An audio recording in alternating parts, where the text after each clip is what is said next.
Welcome. This is the top 7 OSL shaders for 3ds Max 2021.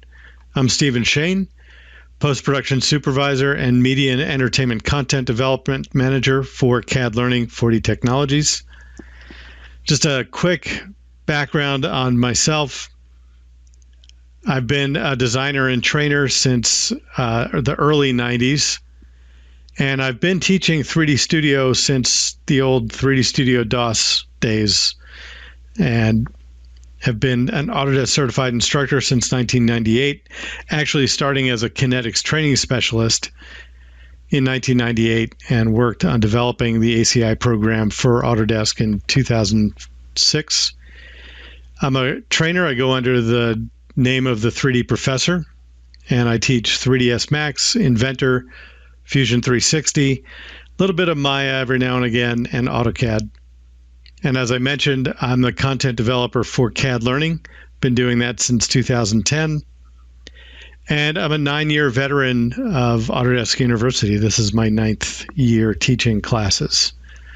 So enough about me. Let's move on to the class.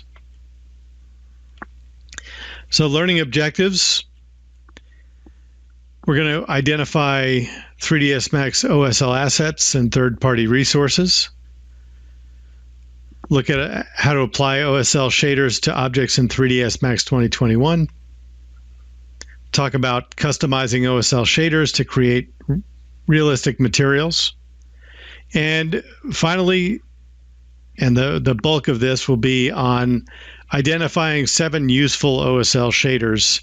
Now, I picked the 7 that I use the most and that I find are really useful.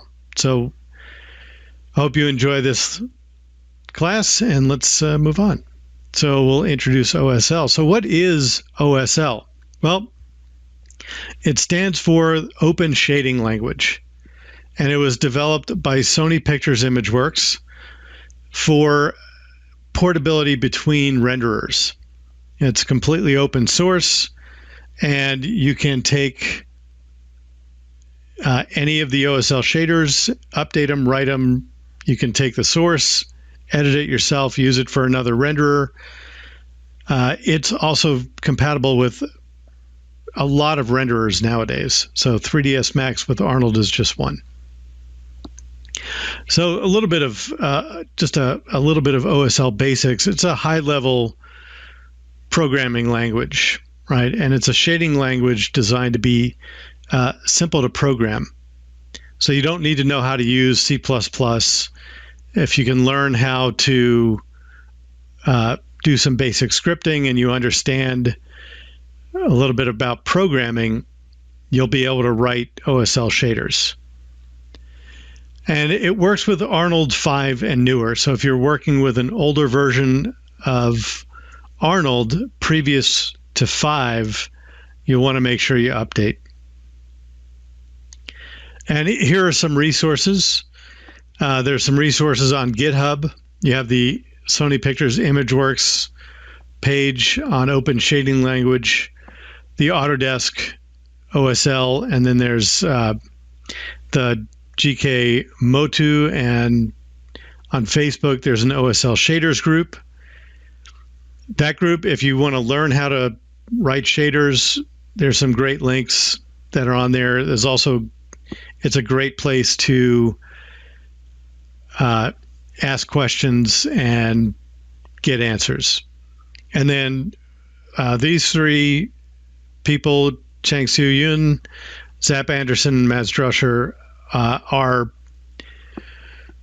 the people I think are the gurus around 3ds Max and OSL, and you'll find them on the Facebook Open Shading Language Shaders group.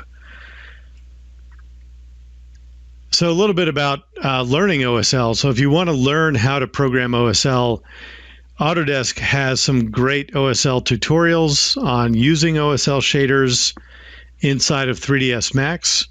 Those are available on their YouTube channel. Zap Anderson has some great OSL lessons on actually writing them. And then you have the area.autodesk.com Autodesk area has some great resources as well. So let's look at using OSL shaders. And you have the OSL map, right? So the OSL, all the OSL shaders that are available for dragging and dropping into the Slate Material Editor basically are just an OSL map that automatically have a particular shader applied to them. And that's what is listed here. These are direct shader instances that are available within 3ds Max. Now, I mentioned earlier about programming and writing your own shaders. Well, you can edit a shader directly within 3ds Max. It is editable in the OSL editor that you can get to just by clicking on it from the material editor. And you can save out your OSL file into either a new file or just save over the one that you were working on. You can also compile the shader, and it's renderable with Arnold. So if you compile a shader, you can test it immediately right there. Now, one thing about using OSL shaders is you have the OSL map, right? And you have the shader instance. It's editable in the material editor, renderable with Arnold. It also is accurate in the viewport. So the shader on the spittoon is an OSL rivets shader, and it's completely accurate in the viewport. So I'm going to go through my top 7 OSL shaders, and I will intercut a little bit of 3ds Max demo after each one of these. So let's move on to my top 3ds Max OSL shaders. So the first shader is a set of 3, actually. It's not just one shader. It's a curves shader. And there are 3 of those. There's a color gradient, color correction, and float. The color gradient can be used for doing just that, a color gradient. This image that you see here is, or the color gradient shader. It uses a curve in the viewport, and you see it on the terrain in the background.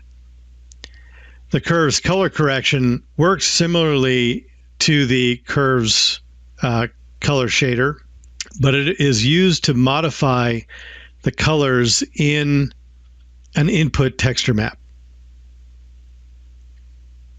And the curve's float value is designed to control a value inside of 3ds Max. So in this case, the value is modifying the transparency. So let's take a look at this in 3ds Max. Let's take a look at the first set of OSL shaders. Some of the shaders will be in categories. In this case, it's the curves category of shaders. I'll open the material editor. This category is the curve color gradient, curves color correction, and curves float. They all work very similarly. They start out with a basic gradient, and you could add points into that gradient. Each point has a position, a color value, and an interpolation type. And there are several interpolation types that you can use. Now, if you're not interested in working in this smaller space, you can pop out the gradient and scale it up. Now, as you scale it up, you'll see that the flags are a little more accessible. You have the point number, the position value, the color value, and the RGB value. So you can pick the color and change it, or you can do an adjustment based on just the RGB value. Then you can also modify the interpolation. So that allows you to edit the gradient on a much larger scale. And you can see, based on the mapping, it's a horizontal gradient going through the part based on the UV mapping in this object.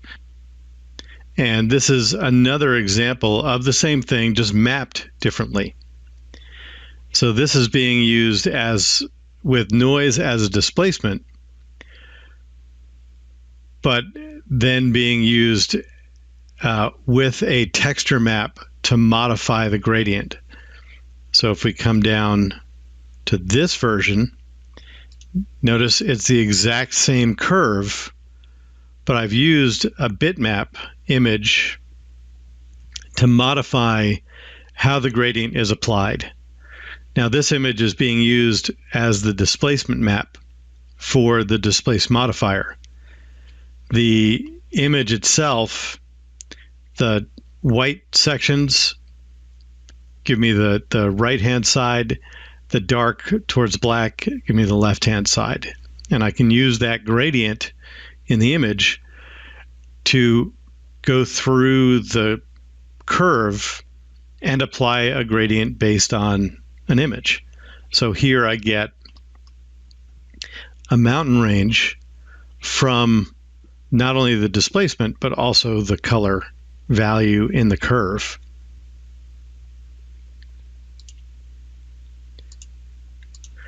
The next curve is the color correction curve. Now this one is similar in the way that it works, and it takes an input image, right? So you have an input map here. Then I modify that based on this color curve. The last type is the value, is the float value. And in this case, I have an image that is being used in the RGB value, and then I have a float curve that's being used in the transparency value. So I'll zoom out a little bit here. This transparency value is now being modified by this curve, and you can see the higher the value, the more transparent. And as I adjust it, it'll be less transparent. I can add a point and make it look like that. So I can modify this as a curve, or I can use an input map similar to what I did with the gradient color ramp. So if I have an input map that's a grayscale map, or even a noise function, it will modify the transparency using that curve based on the noise. Really flexible, a lot of possibilities with curves OSL shaders. The bitmap random tiling shader allows you to randomize image textures, create a unique texture from that image, and it allows you to vary different parameters. So you can vary the color, the size of it, the scale of it. It's a great way to take a tiling texture and make it look more natural.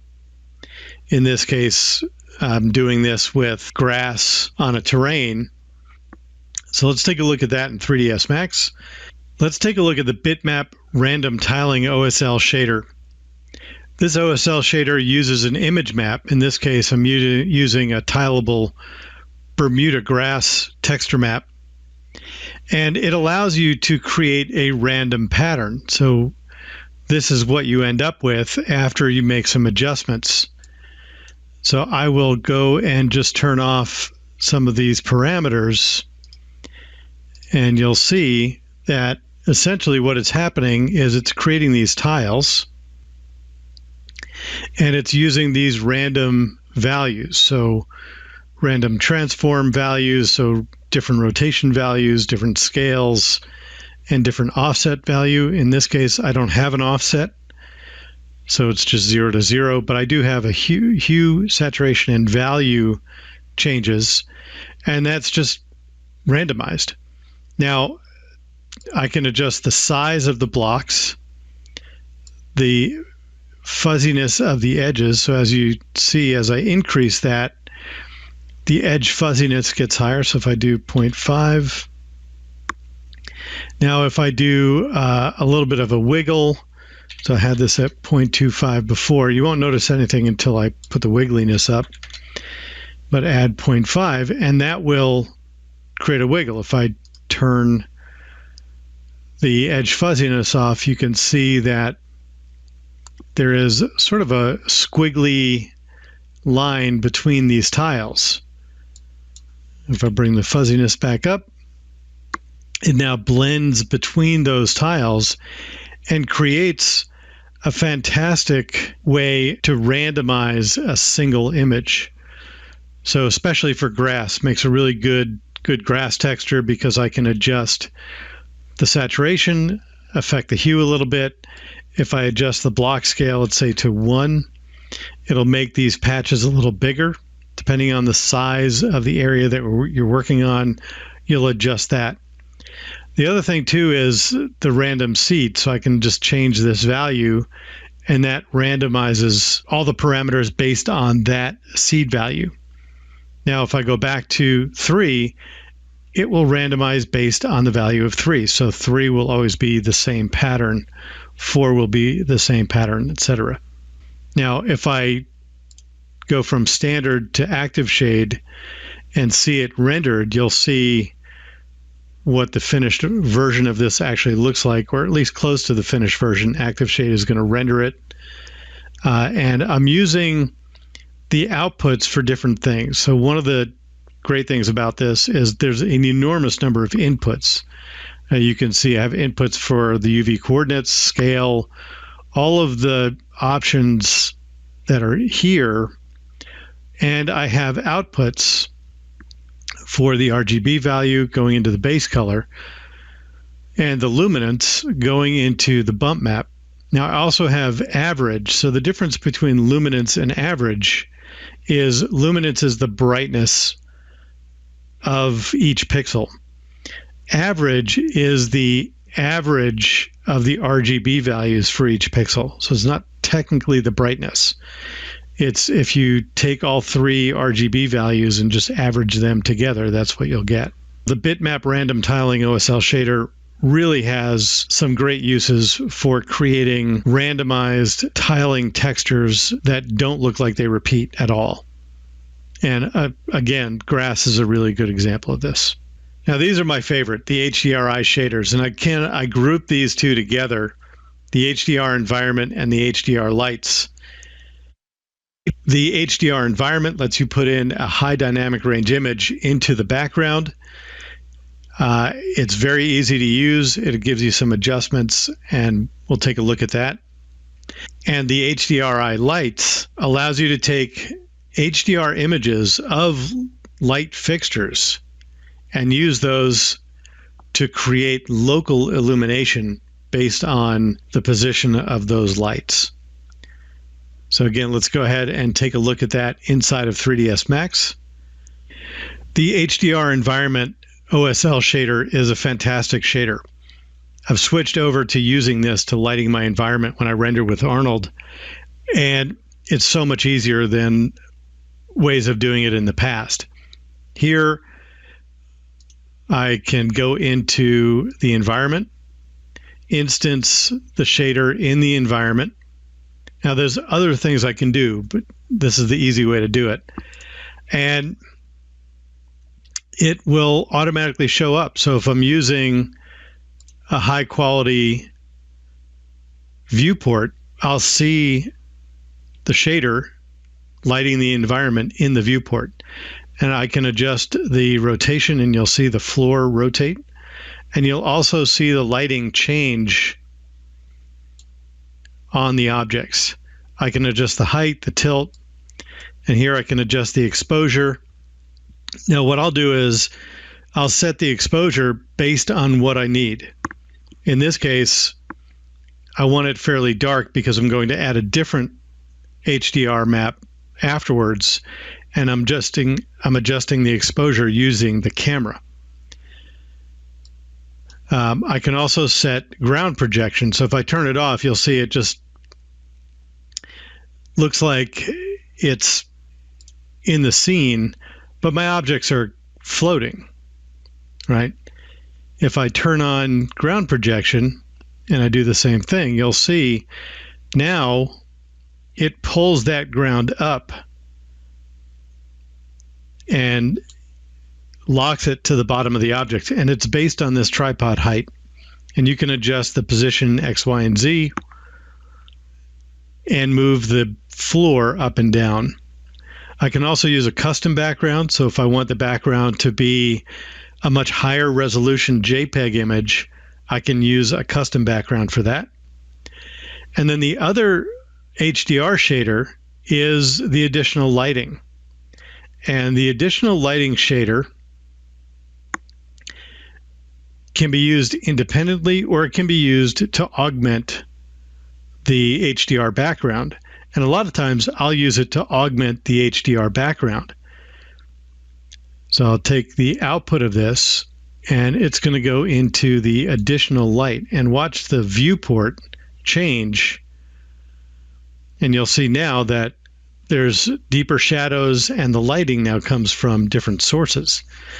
What this does is it creates localized light sources.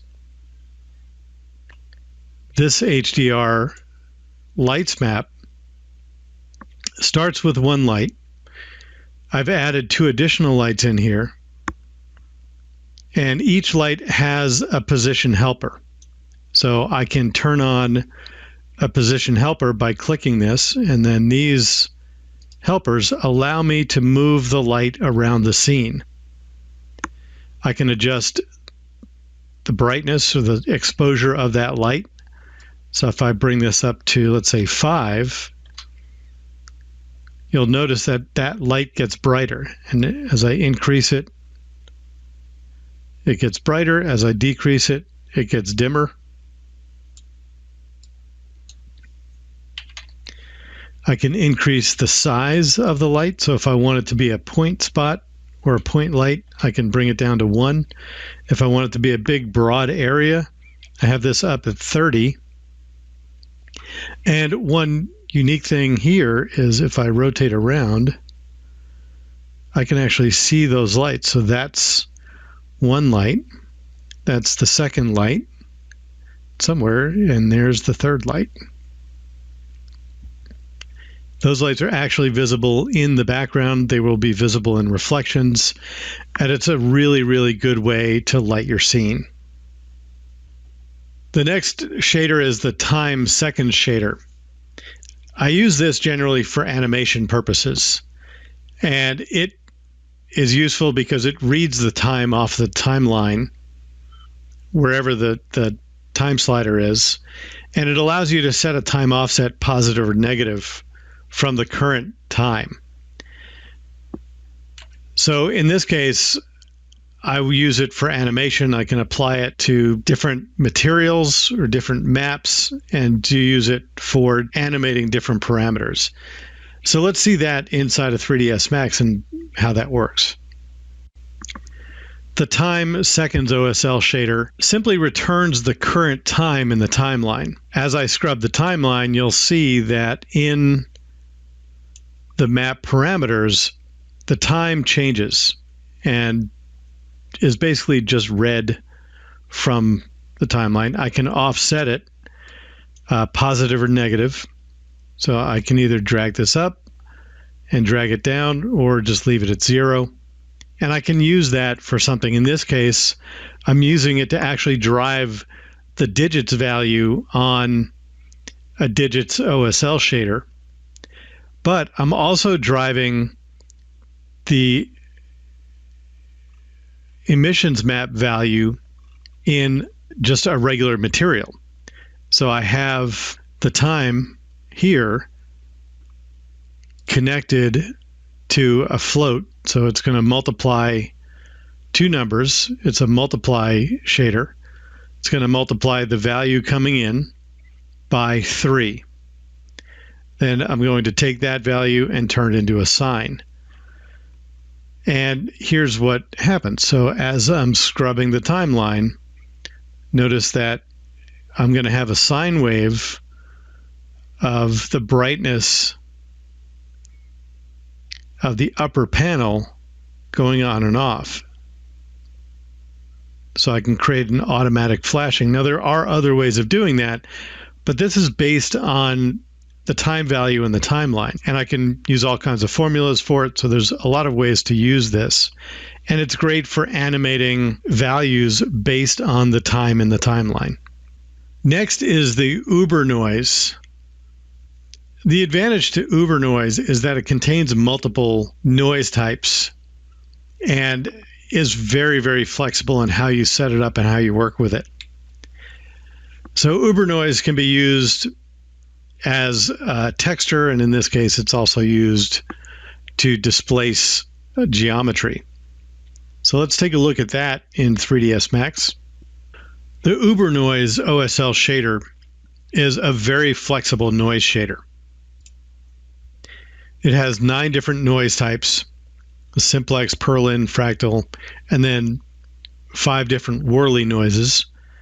I can switch between these and make adjustments to each of them. Adjust the number of iterations, the scale, the way it combines them. I can change it and adjust it.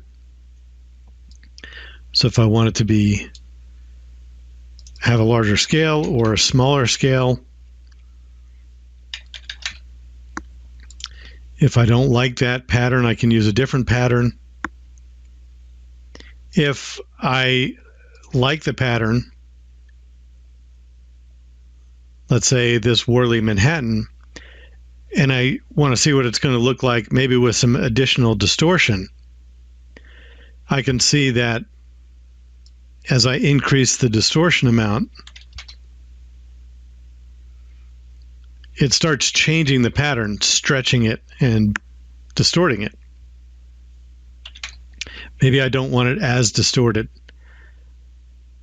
So there's a lot of flexibility with this. There's a step function that adjusts how it deals with the low and the high values. So if you want to essentially increase the contrast in the noise output, you can by adjusting the low and the high. On the output side, you have the color value, a float value, which is just the value of the pixel, and then you have some Whirly values. The input side, you have inputs for pretty much every option in here except for the type of noise and the combination type mode. So you can change the color if you don't want it black and white. The noise shader is just a very useful shader to have, and it can be used in such a variety of places. It's part of the reason why it is in my top 7. The composite shader is one that I like to use. It's a really simple way of compositing 2 image layers, a background layer, bottom layer, and top layer. And it lets you use the alpha channel from an image to overlay on top. You can see the image here. So let's take a look at that in 3ds Max. The composite OSL shader is a really simple shader, and I like to use it because of its simplicity.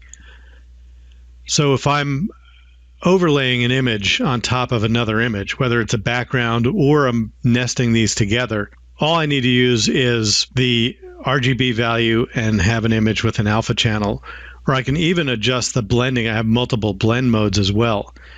So in this case, I have an advanced wood map that's being used as the bottom layer or the background, and I'm pulling just the color out, and it's going into the RGB value.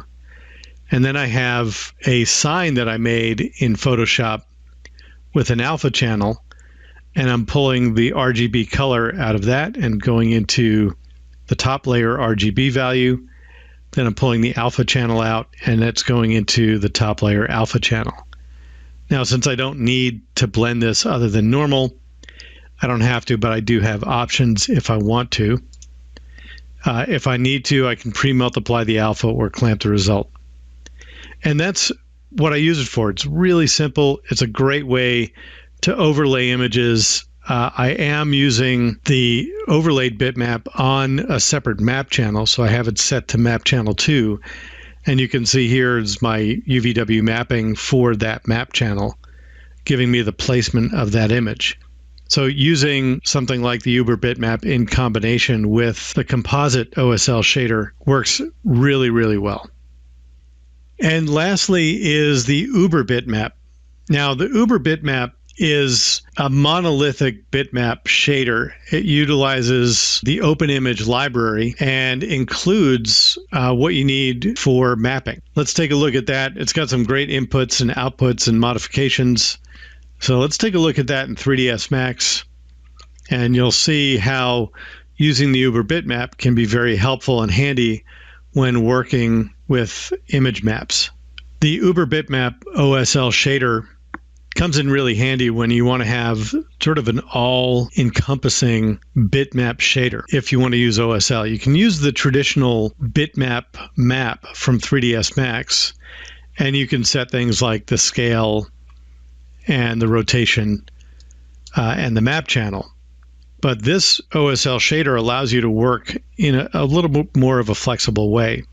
On the input side, you have the ability to modify any of the inputs using another shader. In this case, I'm using a float shader and a vector shader. The float shader is being put into the scale, and the vector is being put into the tiling.